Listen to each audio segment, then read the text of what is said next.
La cabaña con el techo azul estaba silenciosa como siempre. En un sueño fugaz, la investigadora de paracausalidad descubrió la verdad detrás del dado de Babilonia. Examinó cuidadosamente los patrones ocultos, como un astuto astrólogo rastrea los movimientos de las estrellas.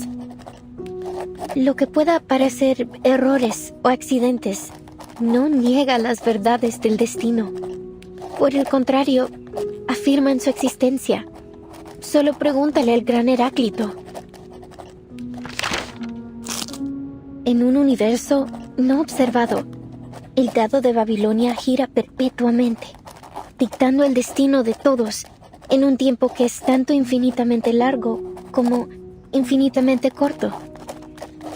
Mira, cerró los ojos. Respetaba la aleatoriedad de los números y el destino. Respetaba el juicio del dado.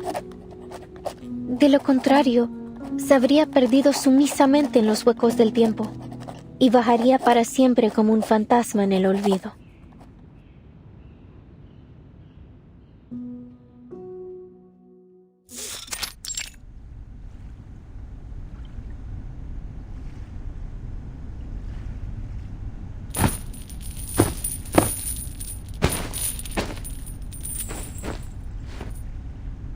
First, allow me to make one thing clear.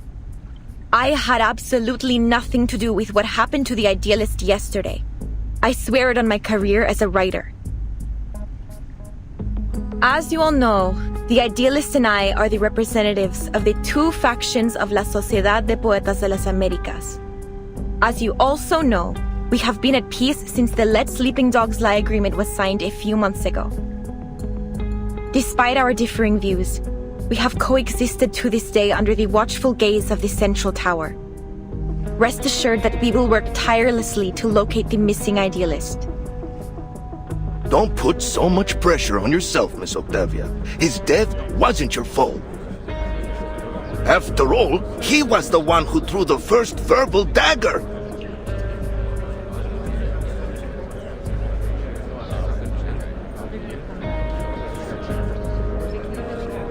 Show some respect, you morons. The idealist is missing, not dead. I'm sure he'll show up in one piece before we know it. Better face the hard truth now, Roberta. Though, I have to say, it won't be easy for you to find a new leader as mad as him.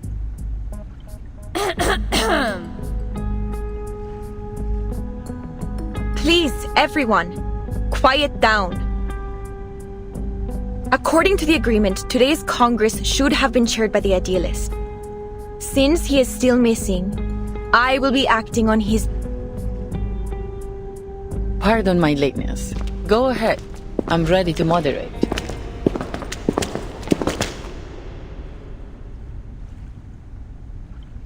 Miss Vert, I looked over the incarceration and visitor records from the past 6 months. There was no mention of anyone named Doris. Then it seems only the physician knows the whereabouts of Dr. Dorez. Miss Jailer, we need to meet with the physician. It's important. Listen, you really shouldn't take the inmates' ramblings too seriously.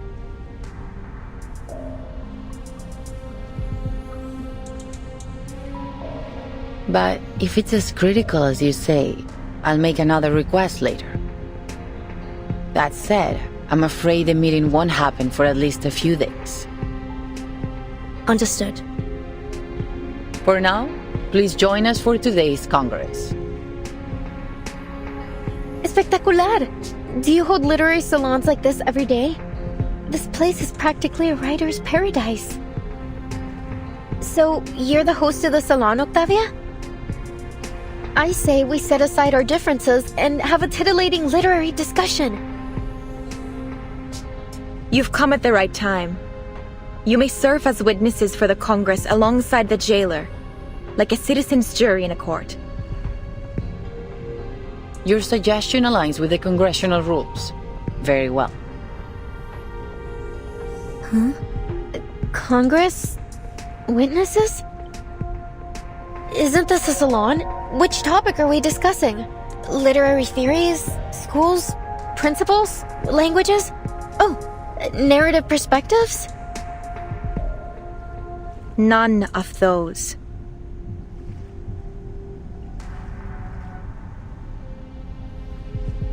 This Congress is about the randomness of fate, Miss Recoleta. Randomness of fate?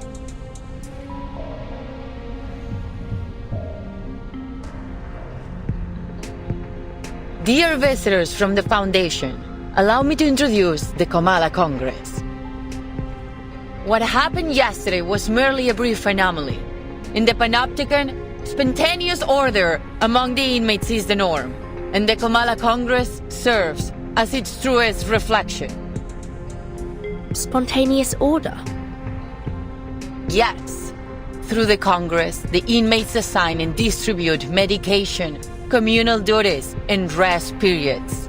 They are entirely self-regulated.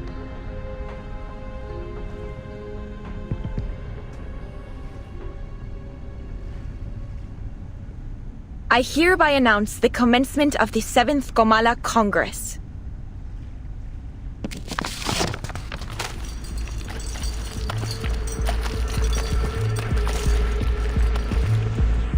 A cardboard box and...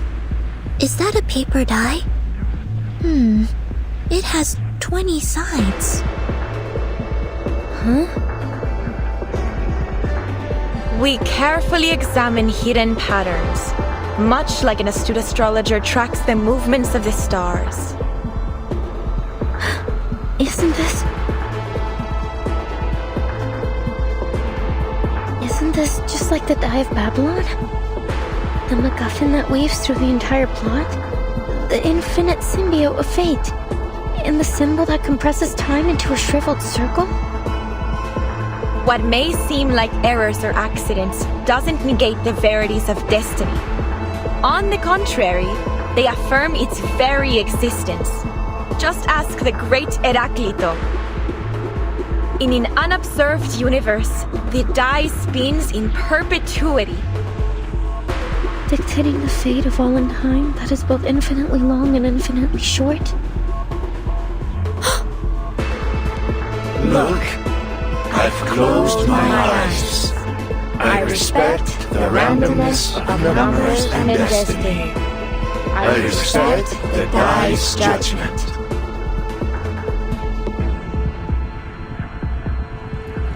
Otherwise, we will acquiesce and lose ourselves in the gaps of time and wander forever as ghosts in oblivion.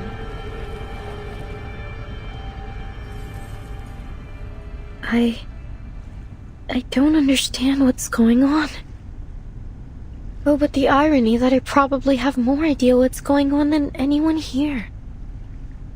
Miss Recoleta, this is all in your novel, isn't it? I'm afraid so. The recitations, the references to an astrologer and Heraclito, they couldn't possibly be just a coincidence. Then, could it be? Will they look to the die to dictate their fate?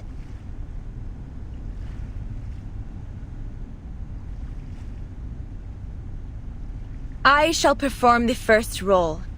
Its result will determine the subsequent roll order for this Congress.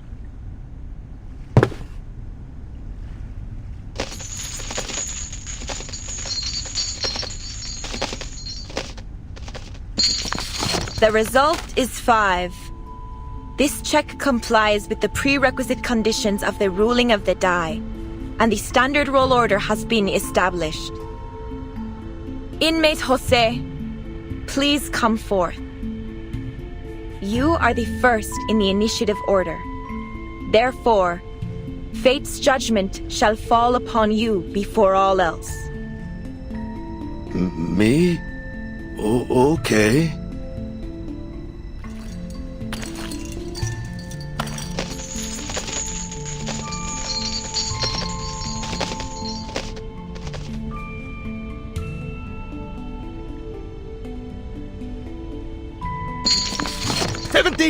It's 17! Ah, what a wonderful number! 17! Like an oasis in an endless desert. The result is 17, and the score combination 6 plus 4 plus 4 plus 3. According to the ruling of the die, he shall receive 60 risperidone tablets, 40 clozapine tablets, and 40 diazepam tablets. Additionally, he will assume the role of cultural manager of the Comala Congress. Before he takes office, inmate Jose must clean the first restroom for the next 7 days. Wonderful! I'll gladly clean the toilet. I've got the brooms here, the toilet detergent, and the toilet brush too. I have been waiting for this opportunity. As cultural manager, I will speak with every inmate and complete the Comala memoir, finally capturing the moments when literary sparks ignite and explode. Next is inmate Eduardo. Please come forth.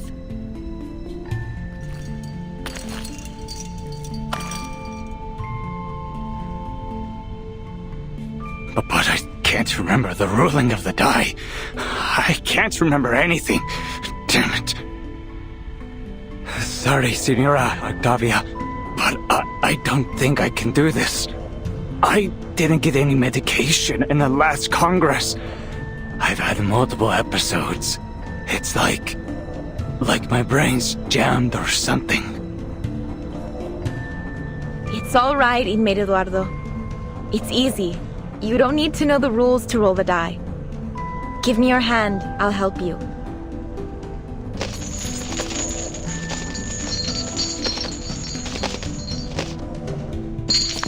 My sincerest apologies, inmate Eduardo. The die dictates that you must voluntarily descend into the sewers and write the thematic keyword that currently causes you the most anxiety on the walls. I thank you very much, Miss Octavia.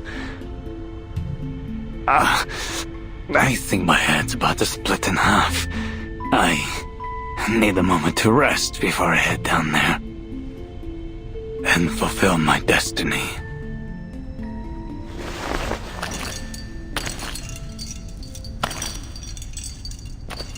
Jailer, are you really letting them make every decision with the roll of a die?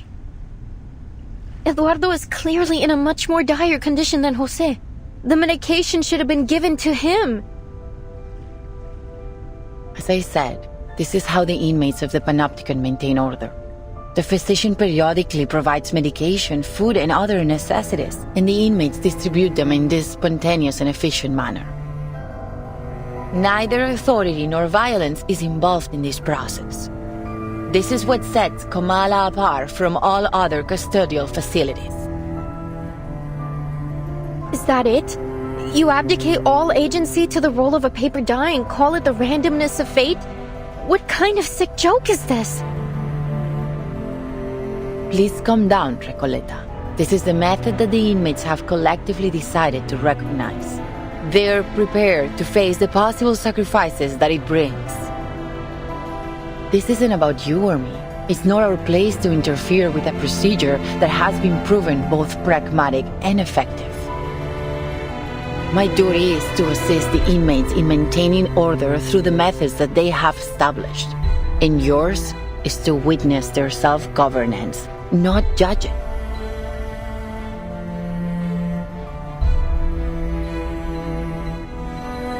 If everything somehow unfolds as it does in my novel, then every role is already predetermined. Verton, do you remember the story I told you last night? The odds of both success and failure were consecutively multiplied. I remember. As soon as a character experiences a failure, they continue to suffer failures in an endless chain reaction. None of Eduardo's future dice rolls will ever result in a number higher than 10. At this rate, this system, this sociedad, ruled by the dice of Babylon, is bound to collapse.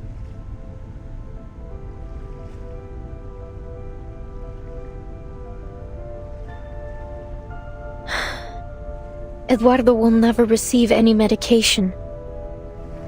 The moment he writes the keyword on the wall could very well be the moment he spells out his own death. No, I can't let this happen.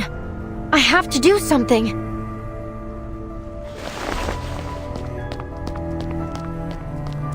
Wait, Miss Recoleta, what are you doing?